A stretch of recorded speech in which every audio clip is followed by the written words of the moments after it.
Morning, everybody. I'm super excited to welcome Bryant Walker of Tavo Media Group. Bryant is a founder of the group. Bryant, welcome. Thank you very much, Sugata. It's great to be on. I appreciate the opportunity to talk shop and hang out. Same here, same here. We've been talking for a while. You've built an amazing team in the HubSpot ecosystems. You're going after a whole bunch of cool companies you're working with. So I'm looking forward to our discussion today. Likewise. Thanks again. So why don't you take a minute, introduce yourself and your company? Sure. So, Bryant Walker, founder and CEO. I like to just say founder, but whatever. Founder and CEO of Tavo Media Group. We're a full service marketing, advertising, creative agency headquartered in San Diego with teams in Orange County, LA, Atlanta, Columbus, Ohio, and a few folks in Miami as well. Thank you, COVID. So we are, again, a full service agency. I've always been a bit of a multi-dimensional practitioner, and gosh almighty, does that sound ego boosting? But the reality is I have a hard time niching down with creative services. I've worked for a variety of big agency shops over the years, the J. Walter Thompsons and some great mid-sized shops as well. And I've worked in just about every capacity you can at an agency for the last 25 years or so. I actually started at entertainment PR, and that traditional media side's always been a big part of all the stuff that I like to work on. And ultimately, I founded Tavo so I could do a little bit of everything. And so, little by little, project by project, I've been building up the agency with a variety of projects focused on really full service content strategy development, everything from commercial production to social media content development. We do a ton of web development as well, and just about everything in between. So what's behind the name? Great question. So Tavo is short for Tavolachi. It's my grandmother's maiden name. So it was a way to make it a family business name without it being so spot on the nose. And then just, it's a 4-letter word and it makes it sound like, something catchy. So kind of check a couple boxes for me. That is pretty cool. So coming back to your customer segments, can you tell a little bit about the types of companies you work with, kind of projects you're working with? Yeah. I'd love to know more. Yeah, zoom out for a second and then it'll make a little more sense. One of the big components of the ethos of the agency I've been trying to build and focus on, and this is probably 5-6 years ago when I started really baking this into how we pitch the business and how we talk to other companies. And it's about providing expert level agency services, call it big agency services for businesses of all sizes and stages. And what that looks like in action, we have clients that are startups, bootstrap startups, nonprofits, and also some well-funded startups and nonprofits. We have a great deal of small businesses, mid-market to enterprise level clients as well. Industries range from tech to, as I mentioned, the nonprofit space, and that kind of runs the gamut as well. We've done work with YMCA and Computers to Kids and just a whole host of really amazing organizations. And I love that stuff because it's where we get a chance to really bootstrap things and be creative and help make an impact, for the greater good. On the mid-market to enterprise side, we have clients ranging from multifamily to well-funded tech companies, as well as senior living and healthcare is pretty big for us as well. And I think our biggest value proposition has been over the years, certainly more recently than anything else, is really either boosting a funnel or creating a new funnel from scratch. And it's never just one, right? It's setting up a multitude of funnels that our clients can kind of rely on to have their name out there, have that funnel become the 24/7 salesperson. And then we are just feeding the machine and developing content from video production and obviously all the obvious stuff, blogs and SEO and social media, and just keeping that flywheel spinning. And creatively, I'm into it. I'm all in, whether it's a small business and startup, nonprofit to enterprise level businesses. In fact, I'll say one more thing. I get more excited working for startups and nonprofits because it's a completely blank canvas, right? The bigger companies, it takes a little longer to get things approved. And in some cases, legal may not approve our creative direction. So we can actually get a lot more done with some of the smaller businesses, but we still try either way. So across these different sizes of businesses and verticals, do you see a common thread? Like what's common? Everyone knows they need content, right? Everyone knows they need content, they need strategy. I'll answer it two ways because that is a common thread. But one of the challenges that I run into on the agency side is, sometimes we get too many cooks in the kitchen on the client side. And it's not inherently a bad thing. Ultimately, we want stakeholder input. We want to understand, why we are headed a certain direction. We want our plan to align with the business model, right? And so our content and media strategy needs to align with that broader business goal And then we work to define the KPIs that get us to that final destination of ROI, ROAS, all the good, the good metrics that an agency should be chasing. The challenge, though, is getting good and relevant content.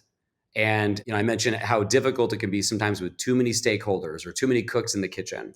And that's where we get differing opinions. And sometimes we get a bit of a brand disconnect. And so where I find our big value add as a sort of a value proposition for that common thread and also that challenge that I seem to see across the spectrum is finding a way to come to them with, this is the solution, this is your voice. And in some cases, we have to deconstruct it, right? People come to us ready to go. They want that content machine ready to go. And we got all this great content from over the years. Our team's worked on all this. We just need you to repurpose this and get it out there and amplify it, right? The media strategy. And more often than not, we do have to take a beat. And it might be a couple of weeks or a month, and I'm never trying to drag my feet for the sake of dragging my feet. But what I don't want to do for myself or for our clients is put the wrong messaging out there, right? Because you miss that shot, you miss that first impression. So in many cases, it makes more sense, and I advise anybody of this, if it's been a while since you revisited your messaging strategy, and I know this is such a basic 101 thing, but it is a true cornerstone of getting really good marketing and messaging out there that's going to engage and resonate with your audience. If you haven't revisited your messaging for a while, it is most definitely time to revisit it. And I would say companies, regardless of your size, you should be revisiting this on a semi-annual or annual basis at the most. What strikes me the most, I think, is just how common this is. We get businesses coming to us, and these are well-established brands and startups. Startups get a pass, but well-established brands that haven't touched their brand messaging and their values, their core values, since pre-COVID.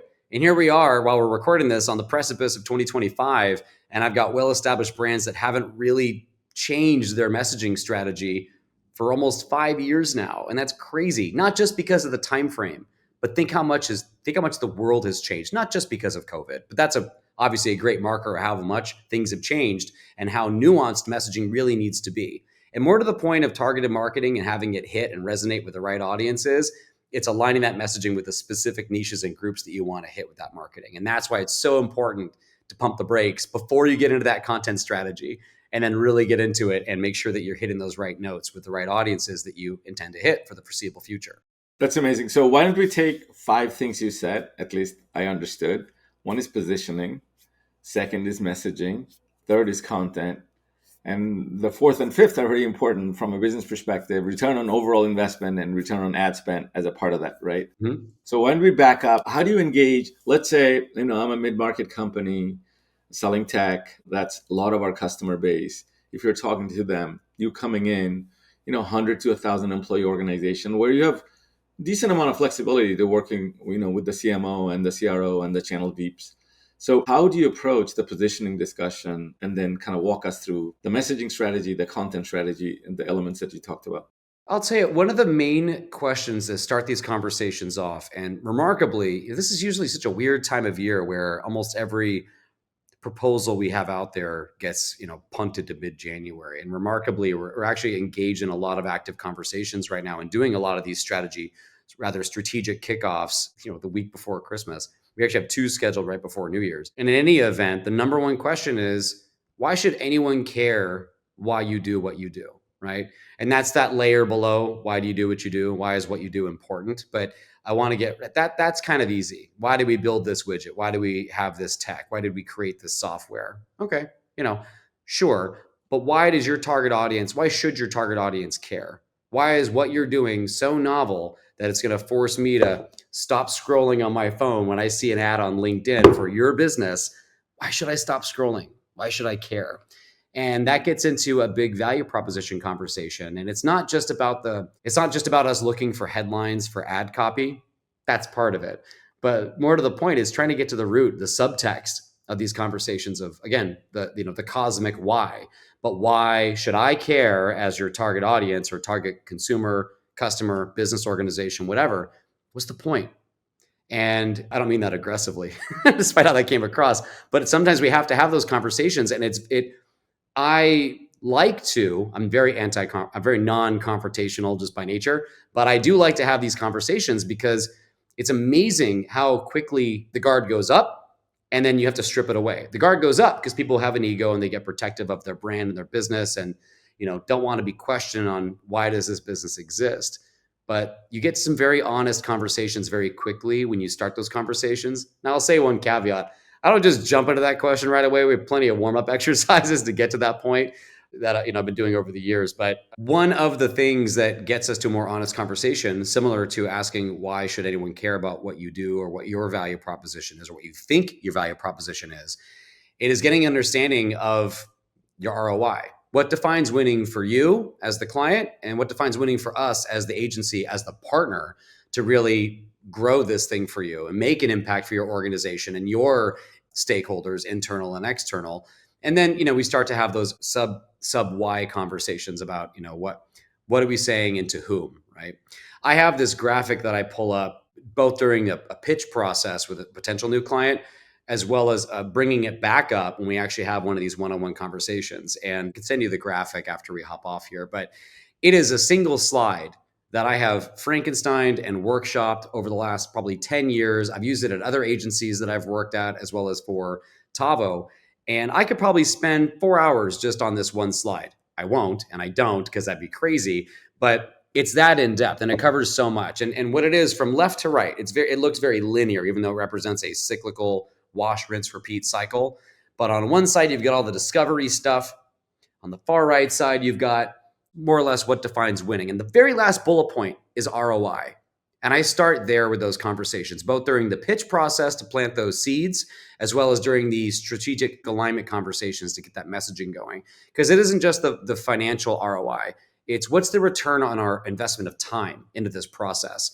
And I know I'm getting into the weeds quite a bit here, but it's important because, like I was saying before or at the onset, if we don't attack these questions head on and really have a solid understanding as a creative and strategic partner, then what we're doing is just window dressing. Back to that big slide graphic, there's probably 9, 10 columns of categories, everything from the strategic kickoff to the financial, what defines winning. And there's only 2 columns that is the tactical marketing set. And those 2 columns represent what the public sees, ads, billboards, digital creative, whatever. That's the those are the tactics. That's what the market sees. Everything else that's before it and everything else that's after it is what makes those things work. And you can see already, maybe not, but the way that I'm describing it, it's a lot, but it is sort of the strategic model. It's that strategic plan.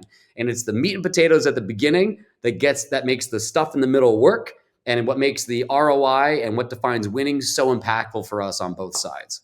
So for a mid-market company, right, what's a typical process if they're starting with you? Is it a days of workshop or is it multiple days to get the positioning right? And then how do you move into a content strategy, from there? And what sort of engagement would the client have with you? That's a great question. I'll give you a somewhat loaded answer to kick it off. It depends. And it's not to stiff arm it, but mid-market or otherwise, no 2 clients' budgets are the same. We have mid-market enterprise level clients that only have a $5,000 a month ad spend, and one has $150,000 or $1 million a quarter. It runs the gamut. And so just to set the table, every strategy we do, every engagement we do is custom built and shaped around our clients' needs, our goals, their appetite for this process is a part of it too. Some clients don't want to do the deep dive. And I say, look, there's a way that we can do this as a 3-hour working session or an 8-hour working session, and we'll host them in our office in San Diego, or we'll go to meet them at their offices with our team, and we'll sit around the conference table and we'll do these exercises in real time. And I would say to do it right, you need to set aside at least a full 8-hour day. We rarely take the full day, but I've done other sessions where, especially pre-launch or beta mode software companies, it takes multiple days to go through this because it is defining a go-to-market strategy for a brand that's never seen the light of day. And again, just kind of giving you both ends of the spectrum there, it really does run the gamut. And I can't stress enough how much I love that process, not just for the confrontation I was talking about earlier, but it's such a good process. And I love it too, because look, so much of what we do can take quite a bit of time to do, right? People will come to us because they want to create a commercial or run an ad and, buy TV time, radio time, whatever, right? That's fun. I like that stuff. But when we get to start at this stage and do a proper strategic engagement, we can really align with them and like I said, get to the why of the why anybody should care about what they do or why they do what they do, and really create some truly engaging work, some truly engaging content. But also the microcosm of this strategic engagement is that whether it's a 1 day or a 2 day or a week-long session, within a week or two of that initial session, we've created a roadmap for success for them. We've created a 3, 6, 9, 12, 18-month strategy just out of that core session. And there are additional materials that we'll seek, obviously historical documents, brand guidelines, all that stuff. But what we deliver to our clients, mid-market or otherwise, is essentially this 80-page thunk, I call it. And this is your roadmap. This is the plan. And I will tell you from my experience working at other agencies, both mid-level and large international agencies, that is something truly coveted. And I think to an extent, rightfully so. And the reason is you give them the roadmap. There's nothing to say that they can't just go do their own thing. Thank you very much for the cookbook. I'm going to go make the recipe. But, I don't cook, but I have read recipes and try to make things that my wife asked me to make and prepare for the kids while she's traveling or whatever else. And I can say from experience, just having the recipe doesn't mean the meal is going to turn out the way you intended. And I sort of rely on that in my back pocket. I've never done a strategy where a client didn't stick with us to have us execute it. But that's probably the longest version of the answer I could have given you. No, that's terrific. So let's move into the next phase, right? So Yeah. you got the positioning done, you got the messaging done, framework done.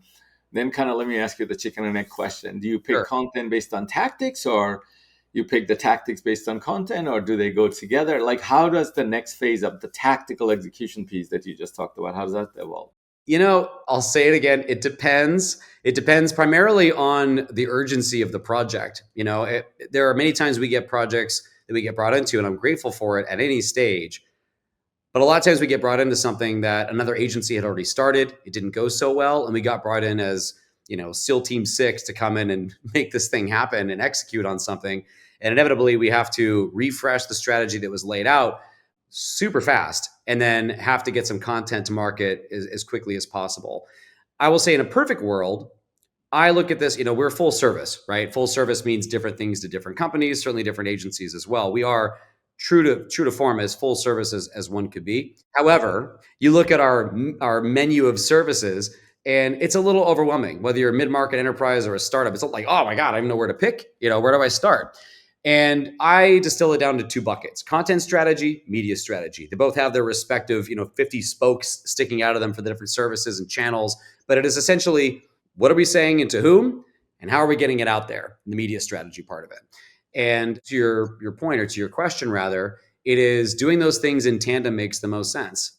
We might have a half-second head start for the media team. Our head of strategy or a strategy director will come through and basically put the roadmap together. And that is part and parcel based on what the client's actual ad budget is. If they have a media budget of $5,000 a month, well, then we're not going to split that pie too many different ways, right? If they have a budget of a couple $100,000 a month or $1 million a quarter or whatever, then we can have a little more fun with that, diversify the content, circle the wagons in terms of distribution and targeting strategy, as well as our funnel optimization strategy on the content side.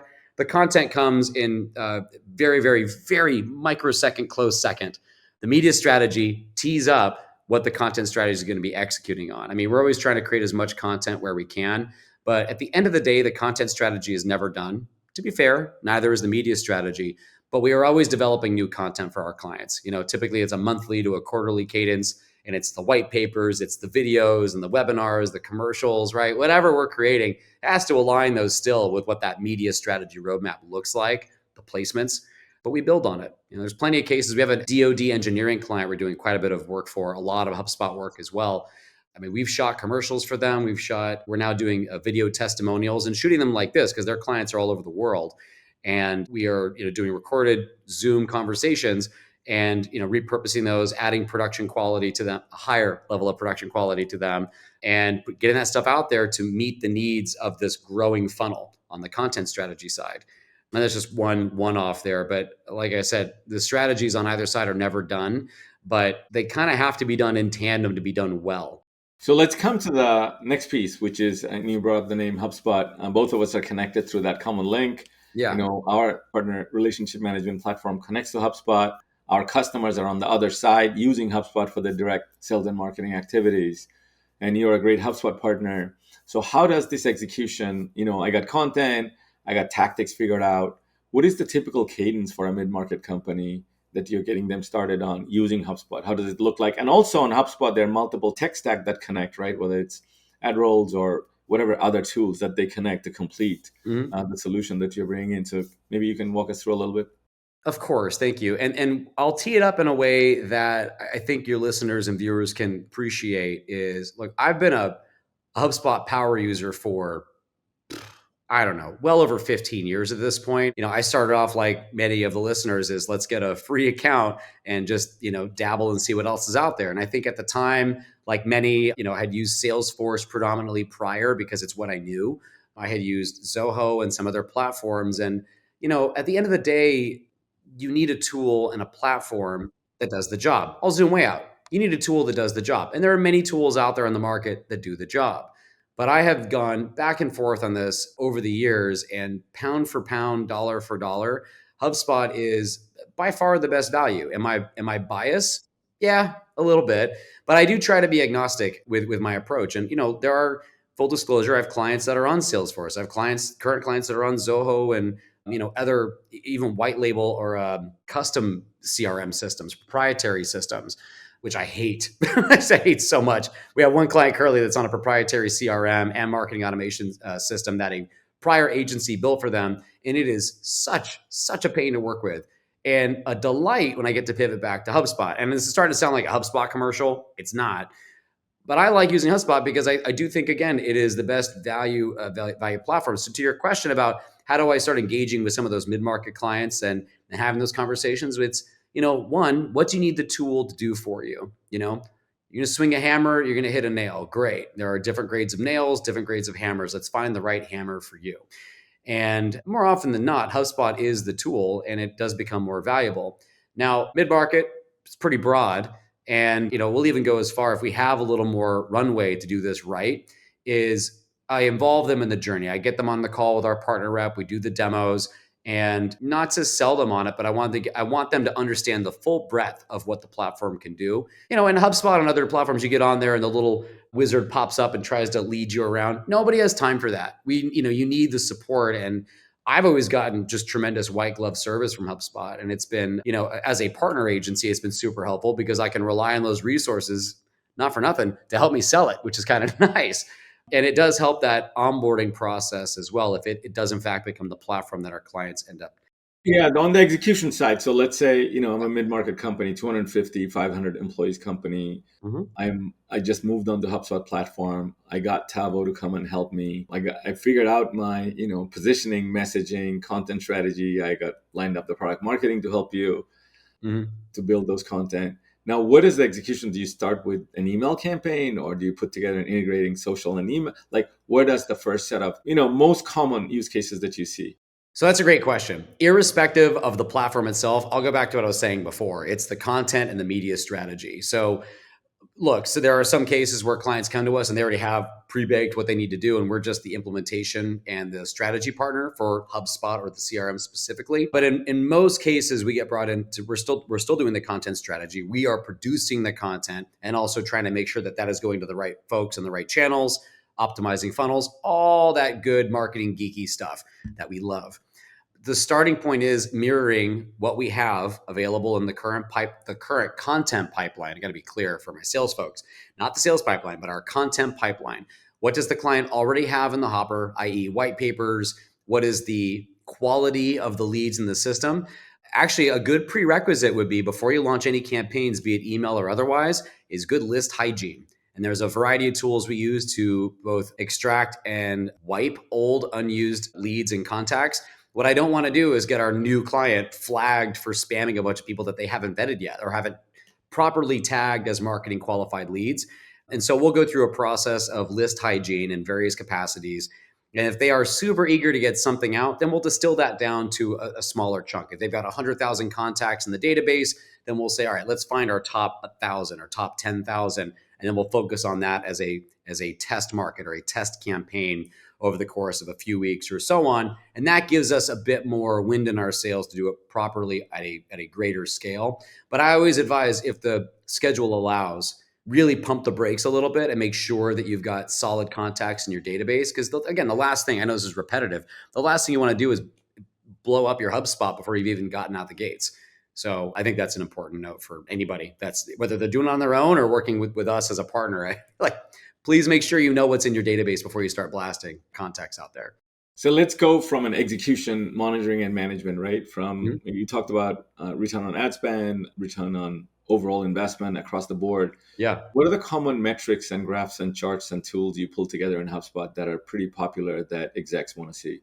There is not one data dashboard that we pull that's the same. We also augment our data and analytics outside of HubSpot. Don't get me wrong, we use HubSpot reporting as a big part of our reporting, especially for clients that are in the data. But we build custom dashboards in HubSpot for our clients. And so it depends on the industry. For tech companies, we have our conversion tracking around app downloads or, demo signups. We use gated webinars as a tool, rather as an asset in a lot of our funnels, increasingly so too. And we use third-party platforms like EverWebinar and stuff to execute on that, but it all still lives in the funnel where you manage it that way. And so we're tracking a lot of those things as those, really probably the most important metrics. Obviously, with any of our brands that sell a product or sell a service or a license, the sales is a huge part of that, of course.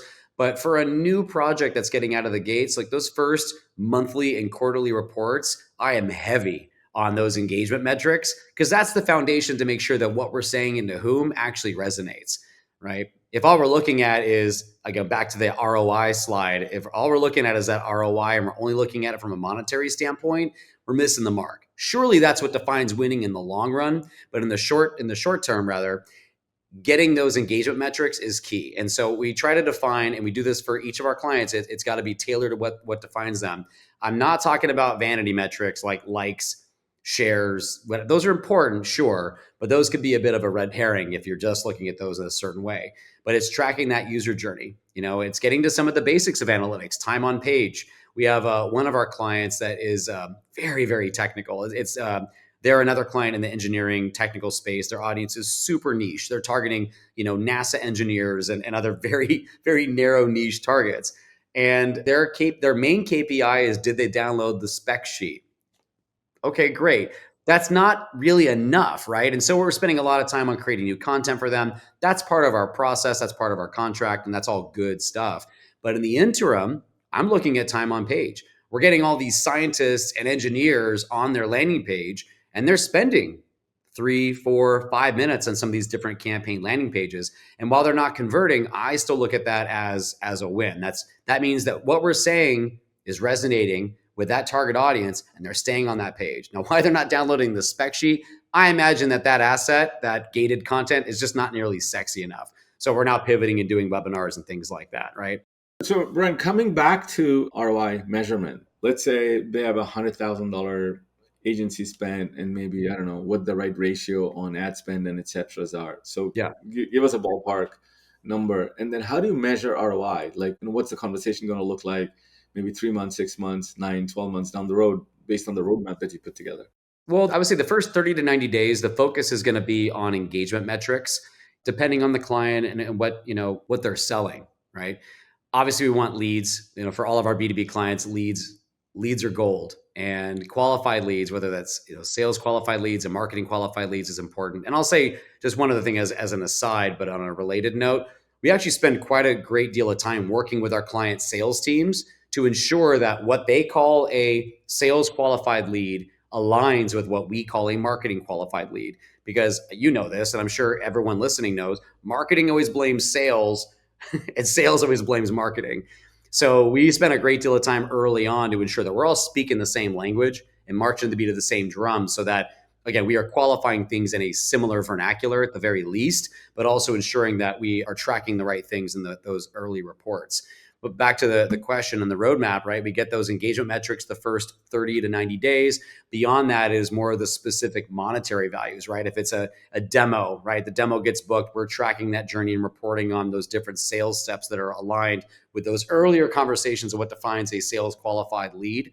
And then ramping up to one of the things you asked earlier before in terms of KPIs, I mean, customer acquisition cost is huge, right? At that onset, it's really hard to define, especially if we're starting an entirely new initiative for our clients or a new brand. Even if they're established, if it's a new strategy, their CAC is going to be vastly different than what they thought it was last year or the last time they did an engagement like this. And so I try to advise our clients to look at this as a blank canvas. Now, that doesn't mean we don't set a goal of, $500 per customer acquisition, right? That's distilled down from the bottom up of total ad spend, the marketing cost, the cost of the strategy, the cost of us, cost of production, everything else leads to our customer acquisition costs.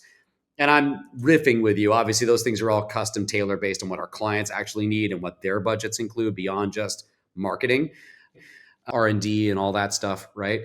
But that is sort of the finish line for us, as it were. And I mentioned before, while this journey is somewhat linear when you're first mapping it out, we monitor, we evaluate, we adjust, and we pivot on a regular basis. And, early on, if those engagement metrics are not hitting, I mentioned a good scenario, whereas even though the leads are being submitted, the right people are spending a great deal of time absorbing this information. And we are retargeting them. It's a very long sales cycle for this type of client. And so we're building a strategy that aligns with a 3 to 9 month sales cycle, right? So that's a very long funnel. And we're early on at the onset. The caveat I was going to say is if those engagement metrics are not indicating positive trends, time on page, no one's engaging with the content, the clicks aren't there, well, then clearly something's off. And then we see that right away. We pivot pretty quickly. We have no ego in this. If the creative doesn't land, if it's not hitting the right audience, then we pivot pretty quickly. And the way that we work on this stuff is it's weekly, it's bi-weekly, it's monthly, it's quarterly. We're not just throwing a bunch of stuff at the wall to see what sticks, although sometimes it does feel that way.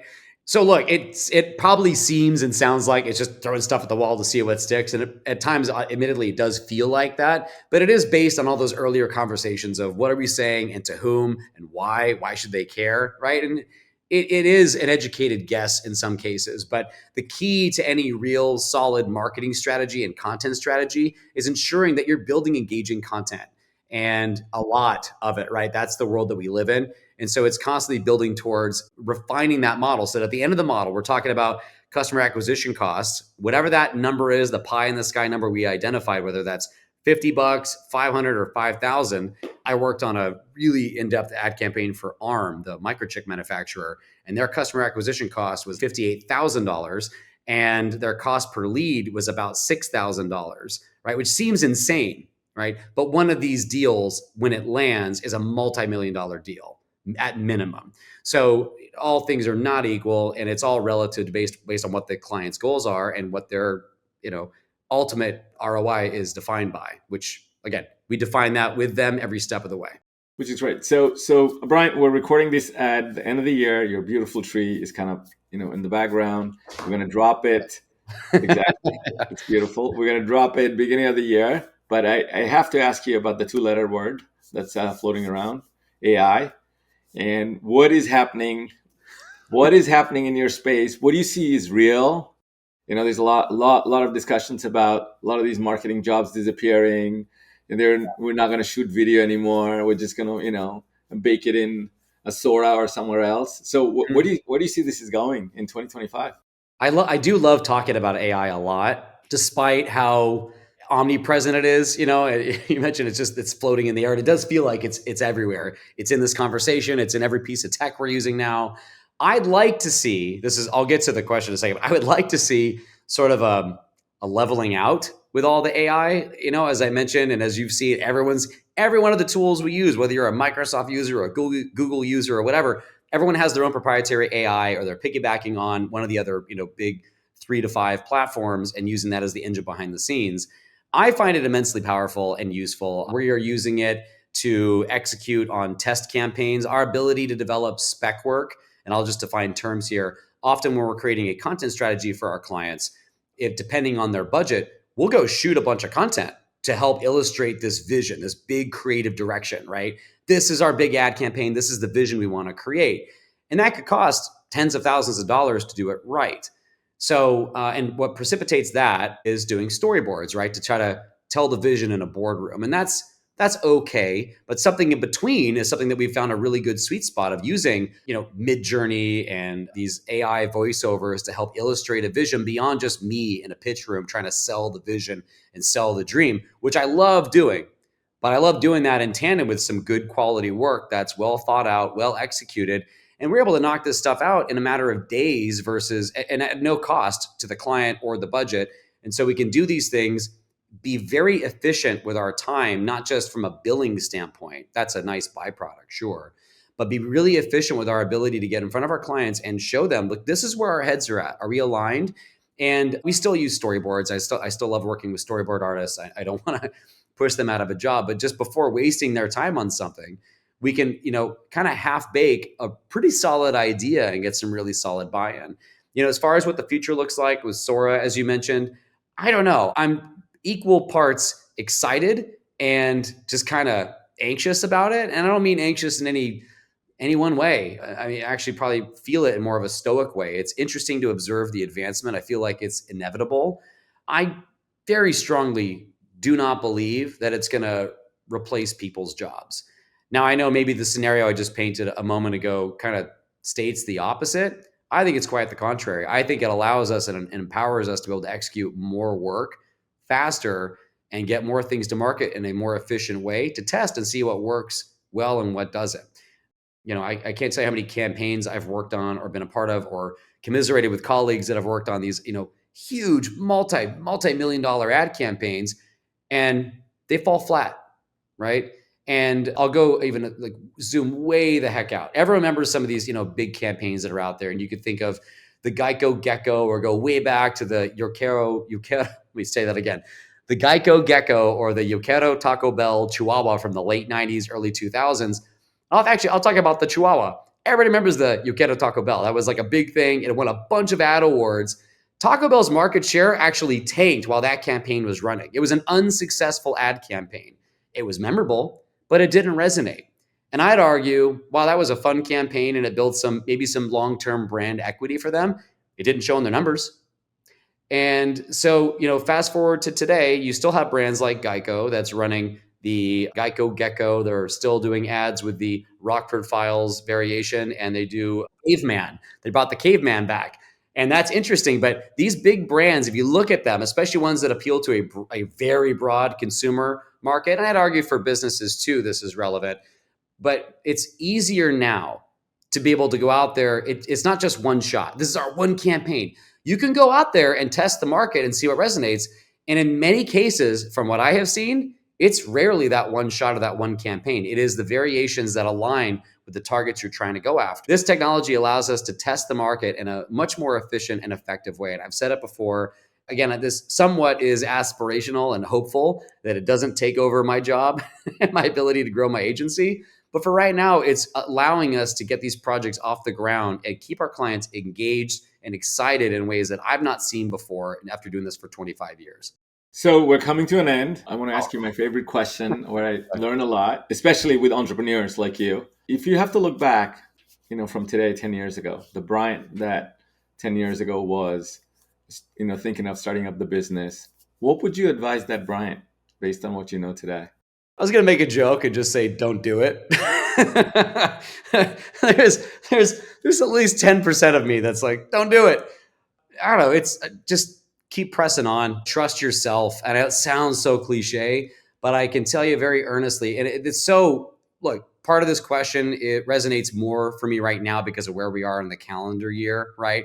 We're coming up on the end of the year. It's sort of that natural time to start reflecting on the journey, not just of 24, but of years past and where we're at. And, it's been I've had a lot of just really strong wins this year that I'm immensely proud of.